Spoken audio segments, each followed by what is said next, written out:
All right, let's just wait for a couple of people to get in.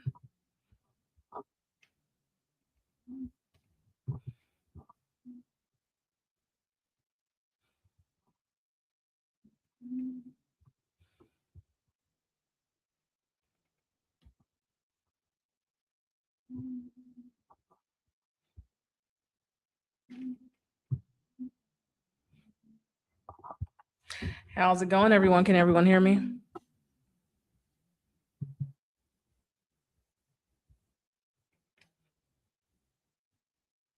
Looks like I might still be having some technical difficulties.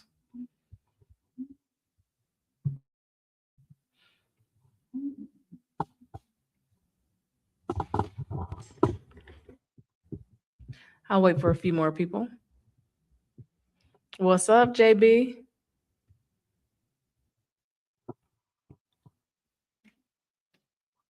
Right back.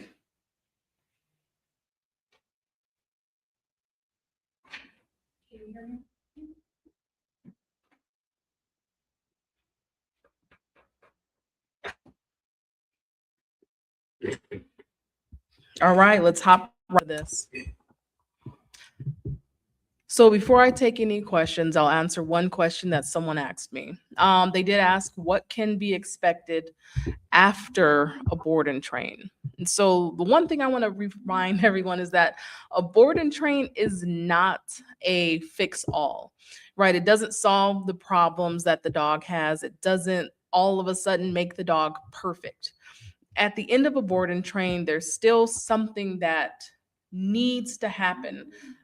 There is communication between the owner as well as the dog, right? So if you're not being educated after your board and train, and if your dog trainer is not taking you in and doing after board and train classes, then there's going to definitely be some miscommunication with you and the dog.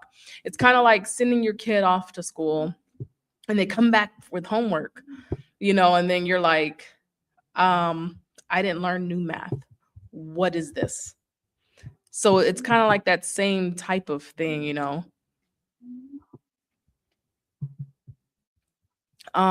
Especially if your dog is going for an extensive a board and train for like a behavioral modification or personal protection work.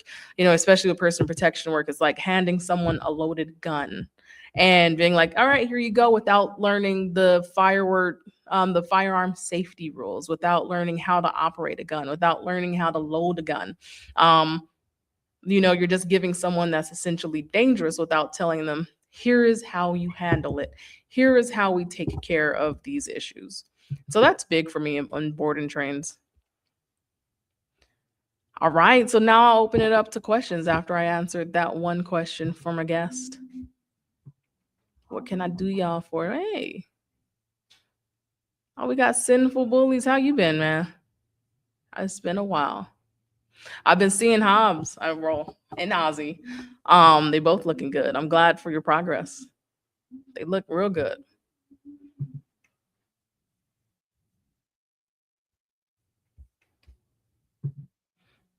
I do have a bit of delay and lag I am at my shop, and at the moment we do not have the best internet.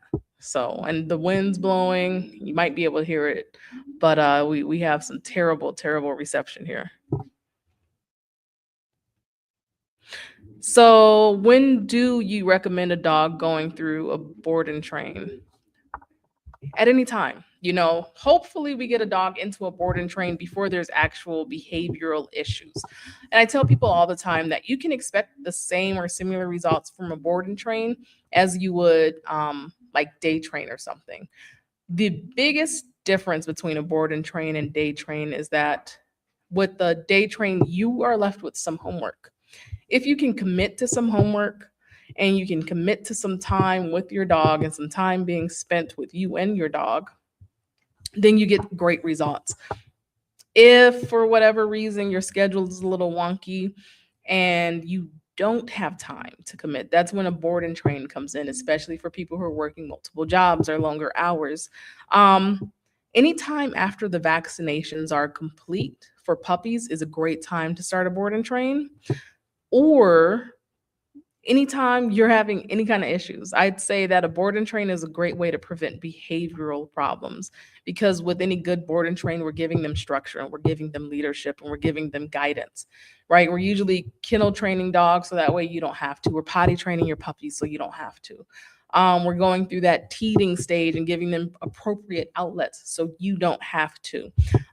What's most important is that if we're doing a board and train with a puppy, then you are setting them up for success, but it's not necessarily setting them up for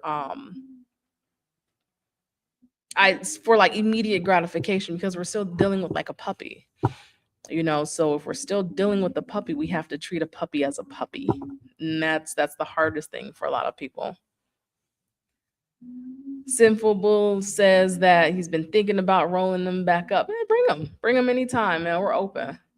So if you ever want to come, and if anybody ever wants to come to Bite Night, it's Friday nights at 6 p.m. We will not be here at next week because it's the 4th of July weekend. And I'm not trying to drive with these crazy drivers in Las Vegas who don't know one lane from the other and honestly don't know how to use a blinker. So I hope that everyone enjoys their 4th of July. Man, you know what? I'm real sick of you, Larry. You keep saying you on the way, but where you at? I think I might have to make a trip there. I might have to set something up.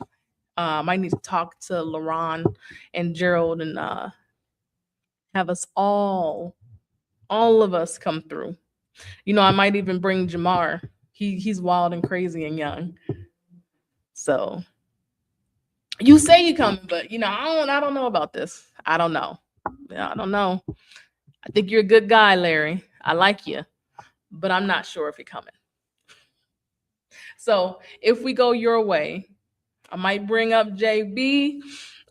He's my decoy. He's young. He's crazy. He's athletic. He does all the things that I'm fat and lazy and I don't want to do. I'm not doing you like nothing, but we've been having this conversation for a little while now, and you haven't made your way to Vegas, and who doesn't want to come to Vegas? Let's see. When you hear genetics and balance, what do you think? So I think a couple of different things. When I hear genetics, I think of what I would potentially like for a dog.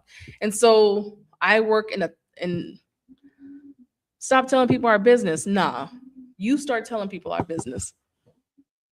When I think genetics, I think of a couple of different things. If I'm training a service dog, I want a dog that's genetically predisposed to be calm, a dog that doesn't scare over everything, a dog that's not heavily defensive, a dog that isn't spooky or isn't traumatized, because that sets them up for the best path in life. If I'm thinking genetics and a personal protection dog, I'm thinking a dog that's kind of the complete opposite. I want a dog that's a little bit more on edge.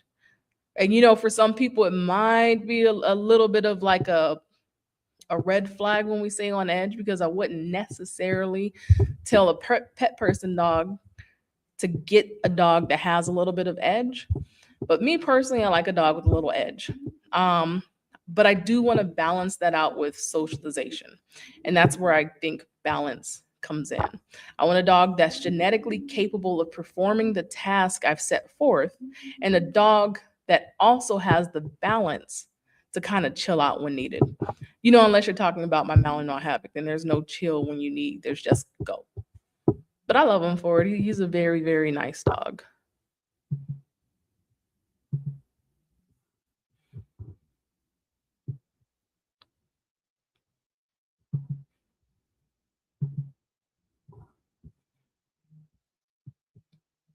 Let's see. So, especially for you over at Sinful Bulls, I like where your direction is going, especially with these bullies. I like a dog that's capable of working, and I like to see a dog that's capable of also being a pet, because being a nice protection dog, you have to have both. You can't just have a dog that's all go and no slow. You have to also have a dog that's capable of performing the job. And one way they perform the job is actually to be around people. There is no point of having any personal protection dog that you cannot have around people. If I have to put my dog up, and actually Larry was just talking about this the other day, if I have to put my dog away to let someone in, and statistics show that 9 times out of 10 your house gets broken into with someone that you already know, I've already lost the game. So my dogs are out. My dogs are always out. I don't put my dogs up for anyone. That's a lie. I put my dogs up for my sister because I know my sister isn't a threat. But if I have anyone else in my family, my dogs are out. And that's why none of my family comes to my house, because my family knows that my dogs are there.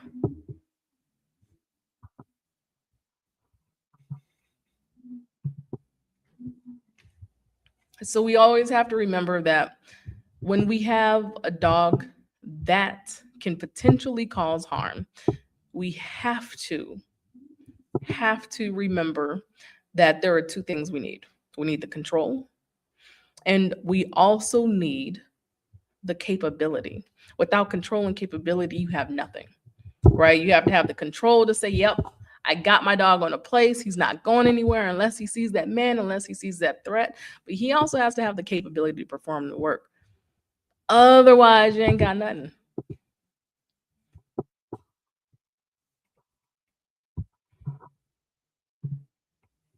All right. What else we got? What other questions do we have? We're not just asking sport dog questions today. We're not just asking personal protection questions today. We are asking everything. Whatever dog questions you guys want, I've got an answer.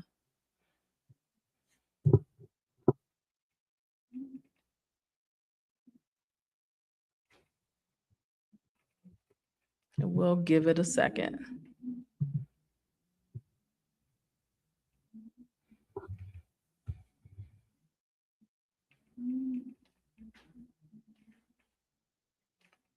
But listen, when Larry comes through to Vegas, we're gonna do two things. The first thing we're gonna do is catch some dogs. So I want Zeus here, Zeus the Doberman. I'll have my dog Havoc here.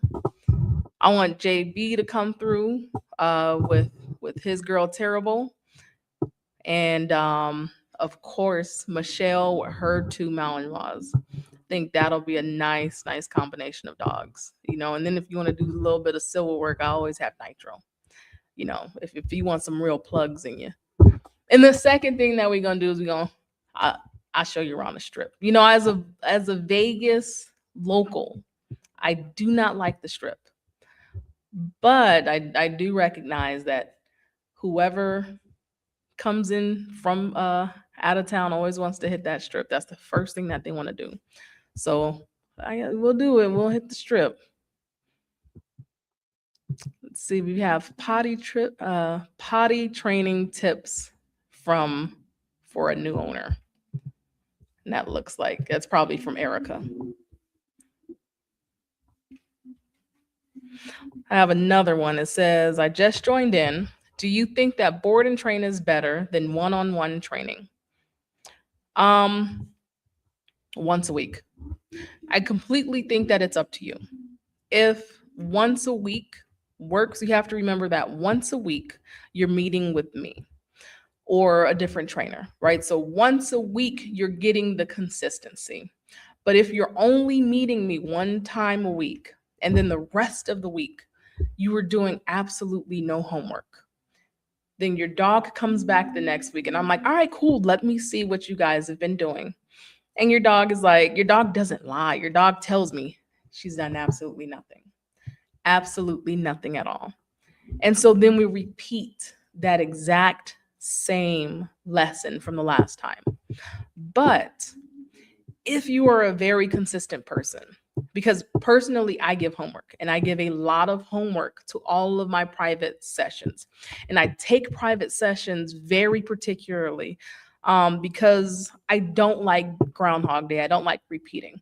So if you're able to to take down notes and to absorb everything that I'm giving and then go through the homework that I'm texting you, and continue to train the dog 2 to 3 times a day, 5 minutes each session. So that's 15 minutes a day out of the entire day. You're going to get the same results from private sessions that you would with the board and train. Now, keep in mind is the biggest caveat to that. Once you're done with training, you're still training. Your dog should still be on a leash. Your dog should still have boundaries. Your dog should still have manners. We shouldn't be going back and forth with just training and freedom. It should always be a strict routine. And if you can't keep your dog on a routine, then I think a board and train is the best option. But honestly, if you can follow direction, keep your dog on a good, healthy path, give him direction, think we're in business. Then Jamar says, what's the first thing you do with the puppy? And my question would be, what are we training this puppy for? Because the first thing that I do with any puppy is I let my puppy be a puppy. And it's so hard. It's so hard to let a puppy be a puppy because we get social media influencers and everyone showing 1,000 different things with the puppy. But then you have to look and see if your puppy is genetically capable of doing these things or if you need to play the slow game. And 9 times out of 10, if you don't have a genetically phenomenal dog, you need to let your puppy be a puppy. Even with my pet dogs that I take in for boarding trains and they come over to my house, because I don't like to leave puppies at the shop, I let them be puppies. And I let them learn rules and manners. I don't necessarily correct my puppies. I show them different alternatives. I do different things with my puppies.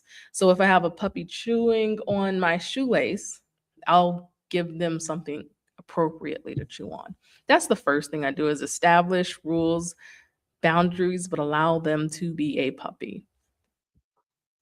Because what better way to explore the world is than to be a puppy? And I'll go back to this potty training questions. Potty training tips for a new owner.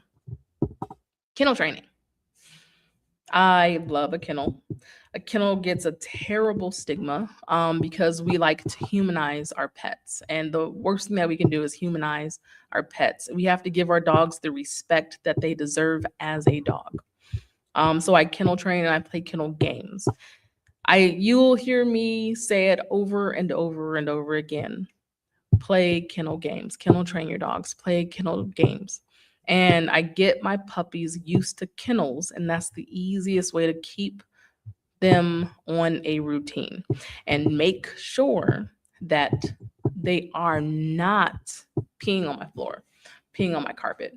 And every time I take them out of the kennel, we go outside, we use the bathroom, now we have a little fun. Once fun is over and that puppy starts getting a little nippy, it's a good sign that your puppy's tired. So I put them right back into a kennel.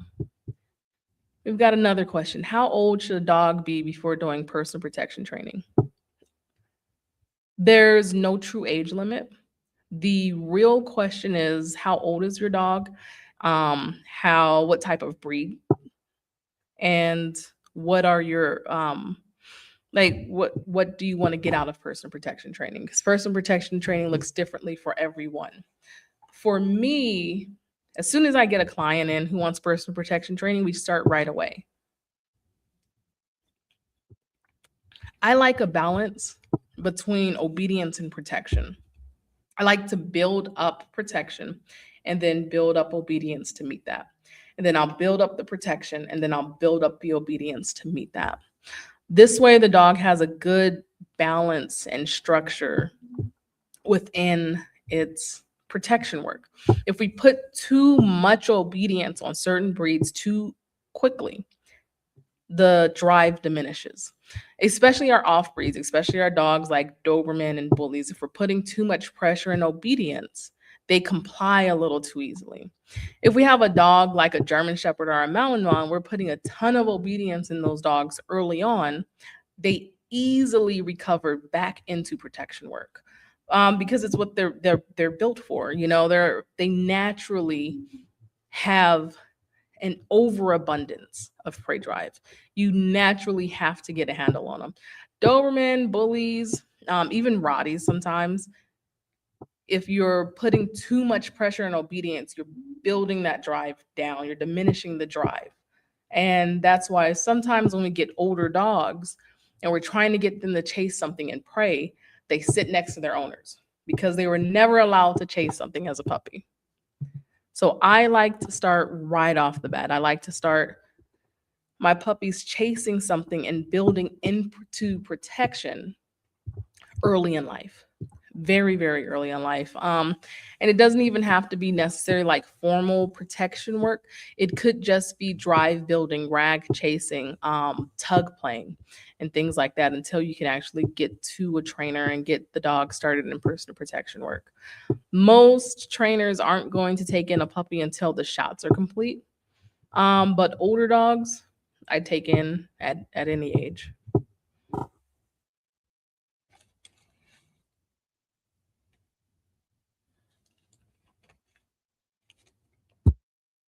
All right, let's see.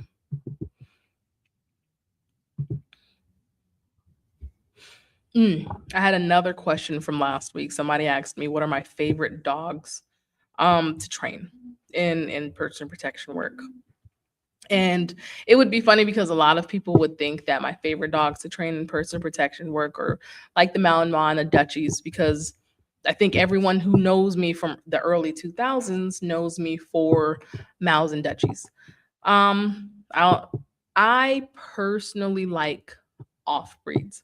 I have always liked training off breeds more than I've liked to train the Mals and the Dutchies. I like Mals and Dutchies because I like the intensity of the dog. I like the kind of like pre-made, I'm ready to work. But I honestly prefer to build a dog.